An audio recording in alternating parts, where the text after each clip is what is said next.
Guys আমি কিন্তু Malaysia থেকে আগত, ঠিক আছে? না না আমি জিতবো, এটা আমি হ্যাঁ জিতবো। তো ভাই শোনেন, আপনার যদি হাকিমুরটি ভাঙে, ঠিক আছে, এটার জন্য কিন্তু আমি যাই থাকি না, আমার যে সাক্ষী ভিডিও, ঠিক আছে? একটা ইয়া বলি, যদি কেউ যে কেউ হারে আমরা এই টিভিতে ছেড়ে দিবি। না না না না ভিডিওটা আমাকে পার্সোনালি সেন্ড করে দিবেন। মালয়েশিয়া না আই নো মালয়েশিয়া থেকে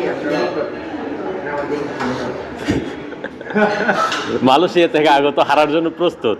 আচ্ছা শোনেন ভাই, গাইজ এখন হচ্ছে মূলত আমি বাইটির সাথে আজকে পাঞ্জা লাগবো, ঠিক আছে? আমার মনে হয় আমি জিততে পারি, কারণ আমার মানিটাকে ট্রেনিং করে আসছি তো। তো দেখি ভাই, আমি আচ্ছা গাইজ, বাইটি দেখে মনে হচ্ছে যে মাসেল স্ট্রং, ঠিক আছে?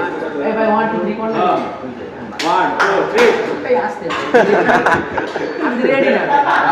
রেডি হস নাই বেটা, মালয়েশিয়া থেকে আগত হইয়া ভাই মালয়েশিয়ার পর দেখেন ভাই, ইমার্জেন্সি মালয়েশিয়ার পর কয়বার আর লাগে না জোড়া, না না আস্তে আস্তে আস্তে বিদায় হয়ে এ মালয়েশিয়ার প্লেয়ার।